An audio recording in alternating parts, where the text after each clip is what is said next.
السلام علیکم ورحمۃ اللہ وبرکاتہ۔ الحمد للہ نحمدہ ونستعینہ ونستغفرہ ونؤمن بہ ونتوکل علیہ ونعوذ باللہ من شرور انفسنا ومن سیئات اعمالنا من يهده الله فلا مضل له ومن يضلل فلا هادي له ونشهد ان لا اله الا الله وحده لا شريك له ونشهد ان سيدنا ومولانا محمدا عبده ورسوله اما بعد فاعوذ بالله من الشيطان الرجيم بسم الله الرحمن الرحيم الرسل فضلنا بعضهم على بعض منهم من كلم الله ورفع بعضهم درجات وآتينا عيسى ابن مريم البينات وأيدناه بروح القدس ولو شاء الله ما اقتتل الذين من بعدهم من بعد ما جاءتهم البينات ولكن اختلفوا فمنهم من آمن ومنهم من كفر ولو شاء الله ما اقتتلوا ولیکن اللہ یفعل ما یرید۔ صدق اللہ العظیم۔ تیسرے پارے میں مجموعی طور پر 17 رکوع ہیں۔ سورۃ البقرہ کے آخری 8 رکوع، یعنی رکوع نمبر 33 سے لے کے اور رکوع نمبر 40 تک، اور پھر سورہ آل عمران کے 20 میں سے پہلے 9 رکوع۔ سورہ بقرہ کے 33ویں رکوع میں حضرت طالوت کی جالوت کے ساتھ جنگ کا ذکر ہے۔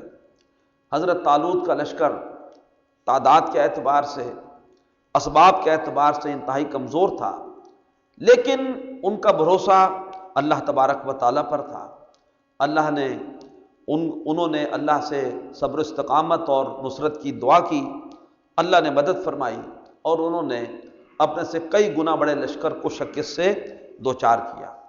گویا اس رکوع کا پیغام یہ ہے کہ اہمیت اسباب کی نہیں، بلکہ اہمیت اللہ تبارک و تعالیٰ کی مدد کی ہے۔ جن کی نیتوں میں اخلاص ہوگا، جو حق کی خاطر ڈٹ جائیں گے، اللہ کی مدد انہی کے شامل حال ہوگی۔ 34ویں رکوع میں اللہ نے حکم دیا کہ قیامت کے آنے سے پہلے پہلے اللہ کی راہ میں مال خرچ کرو۔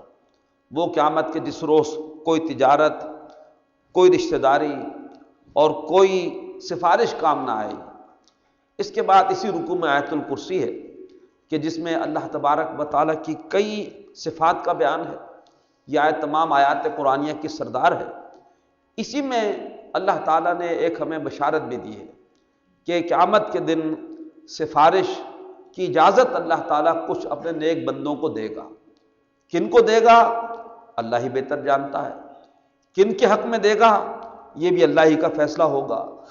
اللہ ہمیں نبی پاک صلی اللہ علیہ وسلم کی سفارش نصیب فرمائے، آپ کی شفاعت نصیب فرمائے۔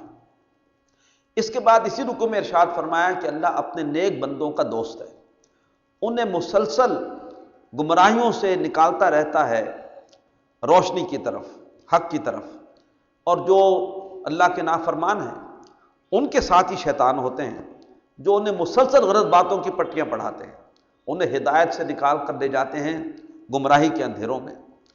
35ویں رکوع میں اللہ نے 3 واقعات بیان کیے ہیں۔ ان تینوں واقعات میں اس بات کو نمایاں کیا گیا کہ اللہ تبارک و تعالیٰ مرنے کے بعد انسانوں کو دوبارہ زندہ کرنے پر قادر ہے۔ 36ویں رکوع میں اللہ نے بشارت دی کہ جو لوگ خلوص کے ساتھ اللہ کی راہ میں مال خرچ کریں گے، اللہ تبارک و تعالیٰ انہیں 700 گنا تک اجر عطا فرمائے گا، اور جن کے لیے اللہ تعالیٰ چاہے گا اجر کو اور بڑھا دے گا۔ مزید فرمایا کہ دیکھو، اللہ کی راہ میں خرچ کرنے کے بعد، یہ صدقہ دینے کے بعد احسان جتلا کر یا کسی کو طعنت دے کر، کسی کو اذیت پہنچا کر اپنے صدقات کو ہرگز ضائع نہ کرو۔ اللہ تعالیٰ میں اپنی راہ میں خرچ کرنے کی بھی توفیق عطا فرمائے، اور اپنے اس خرچ کی اللہ میں حفاظت کی بھی توفیق عطا فرمائے۔ اس کے بعد 37ویں رکوع میں فرمایا کہ اللہ کی راہ میں ہمیشہ اچھی چیز پیش کرو، اچھا مال دو۔ مزید فرمایا کہ تمہارے انفاق کے بہترین اور اولین مستحق اللہ کے وہ نیک بندے ہیں کہ جو دین کی خدمت میں لگے ہوئے ہیں اور اس خدمت کی وجہ سے وہ معاش کی جد و جہد کے لیے وقت فارغ نہیں کر سکتے، کسی سے لپٹ کر مانگتے بھی نہیں ہیں، خوددار ہیں، تو تم خود آگے بڑھ کر ایسے لوگوں کی مدد کرو۔ مزید فرمایا کہ لوگ مال و دولت کو بڑی دولت سمجھتے ہیں، اللہ کے نزدیک زیادہ بڑی دولت حکمت ہے، یعنی وہ صلاحیت، وہ باطنی بصیرت کہ جس کی وجہ سے انسان حق اور باطل میں تمیز کر لے، حق کی طرف اس کا میلان ہو جائے اور اس کو باطل سے ایک نفرت ہو جائے۔ فرمایا کہ جس کو حکمت مل گئی اس کو تو اللہ نے خیر کثیر، بہت بڑی دولت دے دی، بہت بڑی بھلائی دے دی۔ اللہ ہمیں بھی عطا فرمائے۔ 38ویں رکوع میں سود کی حرمت کا ذکر ہے۔ فرمایا کہ اللہ نے سود کو حرام کیا اور تجارت کو اللہ نے حلال کیا۔ جو لوگ جان بوجھ کر سودی معاملات کو چھوڑنے کو تیار نہیں ہیں، وہ کان کھول کر سن لیں کہ ان کے خلاف اللہ اور اس کے رسول کی طرف سے اعلان جنگ ہے۔ لہذا سود کو چھوڑ دو، جو تمہارا اصل مال ہے مقروض سے صرف وہی واپس لو، اگر تم وہ معاف ہی کر دو تو تمہارے لیے زیادہ بہتر ہے۔ مزید فرمایا کہ اس دن سے ڈرو جس روز کے تم اللہ کے دربار میں پیش کیے جاؤ گے اور ہر شخص کو اس کے عمل کا پورا پورا بدلہ ملے گا۔ 39ویں رکوع میں اللہ تعالیٰ نے قرض اور ادھار لین دین کے حوالے سے اور باہمی معاہدات اور رہن اور گواہی کے بارے میں تفصیلی ہدایات عطا فرمائی۔ 40ویں رکوع میں اللہ نے ہمیں آخرت کے محاسبے سے خبردار کیا۔ بڑی سخت آیت ہے، ان تبدوا ما فی انفسکم او تخفوہ یحاسبکم بہ اللہ، اگر تم جو کچھ تمہارے جی میں اس کو چھپاؤ یا یہ ہے کہ تم اس کو ظاہر کرو، اللہ تعالیٰ تمہارا حساب لے کر رہے گا۔ اللہم حاسبنا حسابا یسیرا، اے اللہ ہمارا حساب کیجیے گا آسان حساب۔ اس کے بعد آخری آیت میں اللہ نے بہت بڑا تحفہ دیا ہم مسلمانوں کو، بڑی پیاری دعا سکھا دی۔ اللہ اس دعا کو ہم سب کے حق میں قبول فرمائے۔ ربنا لا تؤاخذنا ان نسینا او اخطأنا، اے ہمارے رب ہماری پکڑ نہ فرما اس پر جو ہم بھول گئے یا ہم سے خطا ہوگی۔ ربنا ولا تحمل علینا اصرا کما حملتہ علی الذین من قبلنا، اے ہمارے رب ہم پر وہ بوجھ نہ ڈالیے جو آپ نے ہم سے پہلے آنے والوں پر ڈالا۔ ربنا ولا تحملنا ما لا طاقت لنا بہ، اے ہمارے رب ہم پر ایسا بوجھ نہ ڈالیے جو ہم اٹھا نہ سکیں۔ واعف عنا، ہم سے درگزر فرمائیے۔ واغفر لنا، ہمیں معاف فرما دیجئے۔ ورحمنا، ہم پہ رحم فرمائیے۔ انت مولانا، آپ ہی ہمارے مولا ہیں۔ فانصرنا علی القوم الکافرین، بس ہماری مدد فرمائیے کافر قوم کے مقابلے میں۔ اس کے بعد سورہ آل عمران، اس سورہ مبارکہ کا موضوع ہے کشمکش حق و باطل میں صبر و تقوی کی تلقین۔ ان تصبروا وتتقوا لا یضرکم کیدہم شیئا، فرمایا کہ اگر تم صبر کرو گے اور تقوی پر کاربند رہو گے تمہارے دشمن تمہارا کچھ بھی نہیں بگاڑ سکیں گے۔ سورہ مبارکہ کے پہلے رکوع میں قرآن مجید کی عظمت کا بیان ہے۔ فرمایا کہ قرآن مجید نہ صرف حق پر مبنی کتاب ہے بلکہ اب یہی کتاب حق اور باطل میں فرق کرنے کی کسوٹی بھی ہے۔ اس کتاب میں کچھ آیتیں بڑی واضح ہیں اور وہی کتاب کی اصل بنیاد ہیں، لیکن کچھ آیتیں ایسی بھی ہیں کہ جو متشابہ ہیں، جن کو سمجھنے سے ہماری عقلیں عاجز ہیں۔ فرمایا کہ جن کے دلوں میں ٹیڑھ ہوتا ہے وہ متشابہ آیات کو ہی اپنے غور و فکر کا موضوع بناتے ہیں اور چاہتے ہیں کہ ان آیات کی کوئی خود ساختہ تعویل کر دے، کوئی نئی بات کریں، کوئی فتنہ اٹھائیں۔ اللہ تعالیٰ ہمیں اس روش سے محفوظ فرمائے۔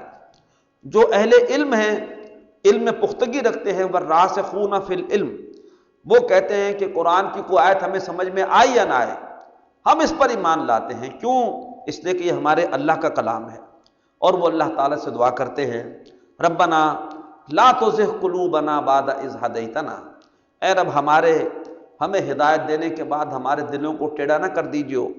وہب لنا من لدنک رحمہ، اور ہمیں اپنے پاس سے اللہ رحمت عطا فرما۔ انک انت الوہاب، بے شک تو ہی داتا ہے، تو ہی عطا فرمانے والا ہے۔ دوسرے رکوع میں واضح کیا گیا کہ دنیا میں انسانوں کے لیے کچھ خواہشات کی محبت کو مزین کر دیا گیا ہے، بیویوں کی محبت، اولاد، مال و دولت، سونے چاندی، کھیتیوں اور دیگر اسباب دنیا کی محبت۔ فرمایا کہ یہ ساری کی ساری جتنی بھی نعمتیں ہیں یہ صرف دنیا کی عارضی زندگی کی نعمتیں ہیں، اصل نعمتیں آخرت کی ہیں۔ دنیا کی نعمتیں وقتی اور گھٹیا ہیں، آخرت کی نعمتیں ابدی اور اعلیٰ ہیں۔ آخرت کی نعمتیں ان کو ملیں گی جو کہ متقی ہیں، وہ متقی کہ الصابرین والصادقین والقانتین والمنفقین والمستغفرین بالاسحار، وہ جو اللہ سے ڈرنے والے ہیں، اللہ کی بندگی کرنے والے ہیں، اور خاص طور پر تہجد کے وقت، سحر کے وقت اللہ تعالیٰ سے بخشش مانگنے والے ہیں۔ اس رکوع میں اللہ نے یہ بھی اعلان کر دیا کہ اللہ کے نزدیک صرف اسلام ہی دین ہے، ان الدین عند اللہ الاسلام۔ باقی دیگر جتنے مذاہب ہیں ان میں تحریف ہو گئی، وہ اب اصل شکل میں موجود ہی نہیں ہے، لہذا ان میں سے کوئی بھی مذہب اب حق نہیں ہے۔ اللہ کے نزدیک صرف اسلام ہی دین برحق ہے۔ یہ جو بین المذاہب کانفرنسیں ہوتی ہیں اس میں ہم ایک بہت بڑا ظلم کرتے ہیں دوسرے اہل مذاہب کے ساتھ۔ ہم کہتے ہیں کہ اسلام بھی ایک مذہب ہے، یہودیت بھی ہے، عیسائیت بھی ہے، ہمیں مل کر رواداری کے ساتھ، محبت کے ساتھ رہنا چاہیے۔ یہ بات ہمیں ہرگز نہیں کہنی چاہیے۔ ہم یہ تو ضرور کہیں کہ اسلام غیر مسلموں کے ساتھ بھی محبت کا اور ایک حسن سلوک کی تلقین کرتا ہے۔ ان کو بتایا جائے کہ اصل حق دین صرف اسلام ہے، صرف اسلام ہی ہے کہ جس کی کتاب اصل شکل میں محفوظ ہے اور جس کے نبی کی پوری تعلیمات اور سنت محفوظ ہے، جس کے نبی کی پیروی کی جا سکتی ہے۔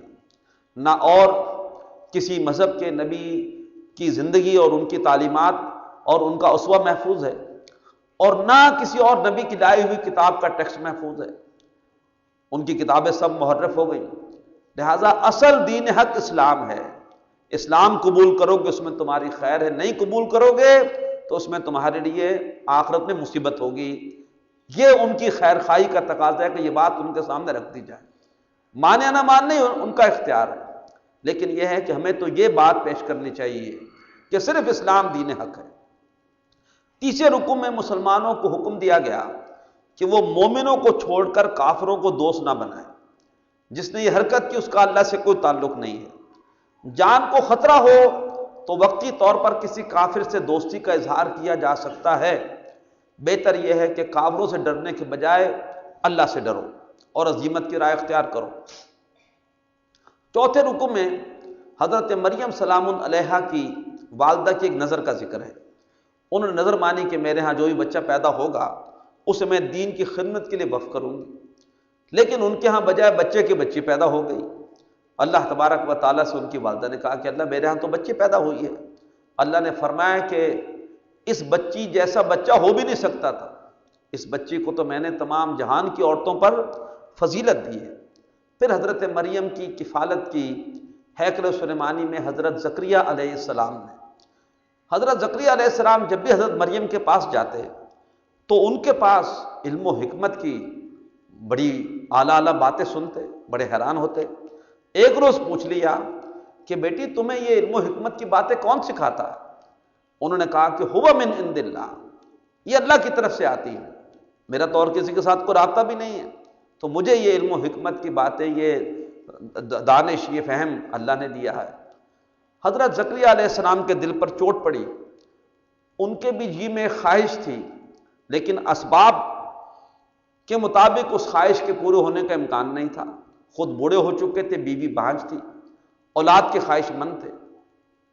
سوچا کہ جب اللہ مریم کو بغیر اسباب کے یہ علم و حکمت کے موتی دے سکتا ہے تو اللہ تعالیٰ مجھے اولاد کیوں نہیں دے سکتا؟ تو فوراً اس وقت اللہ تعالیٰ سے دعا کی اور اللہ تعالیٰ نے انہیں پھر ایک معجزے کے ذریعے سے حضرت یحییٰ جیسا عظیم بیٹا عطا فرمایا۔ پانچویں رکوع میں حضرت عیسیٰ علیہ السلام کی بغیر والد کے معجزانہ ولادت کا ذکر ہے۔ پھر اللہ نے انہیں جو بہت سارے معجزے دیے تھے ان کا بیان ہے۔ پھر خاص طور پر انہوں نے دین کی خدمت کے لیے جو ایک پکار لگائی اس کا ذکر ہے کہ من انصاری الی اللہ، کون ہے جو اللہ کے لیے یعنی اس کے دین کی نصرت کے لیے میرا ساتھ دے گا۔ کچھ اس زمانے کے سعادت مندوں نے ان کا ساتھ دیا اور کچھ نے ان کی مخالفت کی۔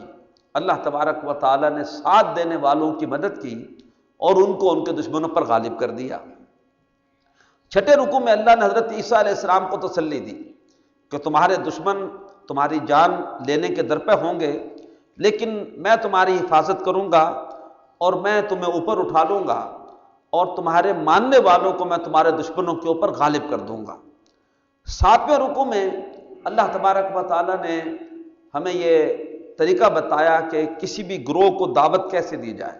فرمایا کہ اہل کتاب کو دعوت دو، ان سے کہو کہ آؤ تمام آسمانی کتابوں کی جو مشترکہ تعلیم ہے اس سے ہم قبول کر کے اختلاف ختم کر لیں۔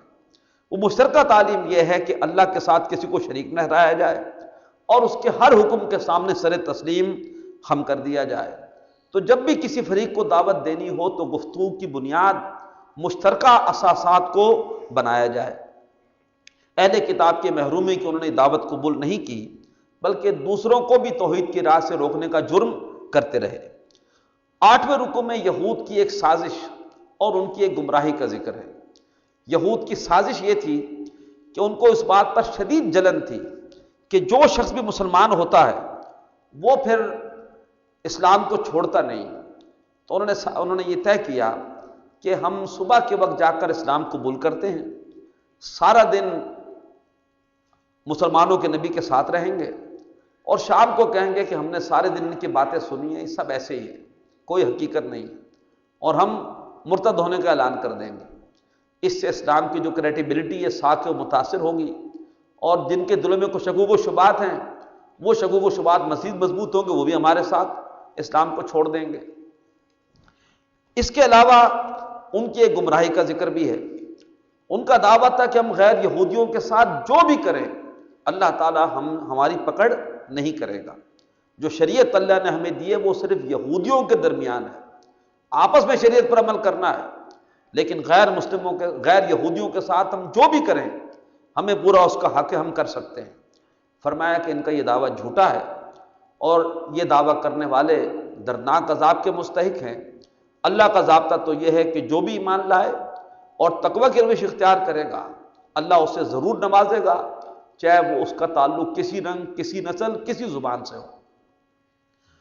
تیسرے پارے کے آخری رکوع میں انبیاء اکرام سے لیے گئے ایک عہد کا ذکر ہے۔ تمام انبیاء سے اللہ نے عہد لیا تھا کہ اگر تمہاری موجودگی میں آخری پیغمبر حضرت محمد صلی اللہ علیہ وآلہ وسلم آ جائیں تو ان پر ایمان بھی لانا اور ان کا بھرپور ساتھ بھی دینا۔ یہ عہد اللہ نے کیوں بیان کیا؟ اس لیے کہ جو بھی ان نبیوں کے نام لیوا ہیں تو جو عہد ان کے نبی نے کیا اس کا اطلاق نبیوں کے نام لیواؤں پر بھی ہوگا۔ تو اللہ تعالیٰ یہودیوں اور عیسائیوں کو جھنجھوڑ رہا ہے کہ تمہارے نبیوں نے جو عہد کیا تھا تم بھی ان کے عہد کا پاس کرو۔ تمہارے سامنے آخری پیغمبر آ چکے ہیں، ان پر ایمان لاؤ اور ان کا بھرپور ساتھ دو۔ خبردار کیا گیا کہ جس نے اسلام کے سوا کوئی اور دین قبول کیا اللہ تعالیٰ یہ روش قبول نہیں کرے گا۔ ایسے لوگوں پر اللہ کی طرف سے دنیا میں لعنت اور آخرت میں دردناک عذاب ہوگا۔ ہاں اگر وہ توبہ کر لیں اور نبی اکرم صلی اللہ علیہ وسلم پر ایمان لا کر اسلام قبول کر لیں تو پھر اللہ کیا ان کی بخشش کی صورت پیدا ہو جائے گی۔ اللہ تعالیٰ سے دعا ہے کہ اللہ تعالیٰ ہمیں اپنے کلام کا صحیح سے فہم عطا فرمائے اور اللہ تعالیٰ ہم سب کو عمل کی توفیق عطا فرمائے۔ اقول قولی ھذا واستغفر اللہ لی ولکم ولسائر المسلمین والمسلمات۔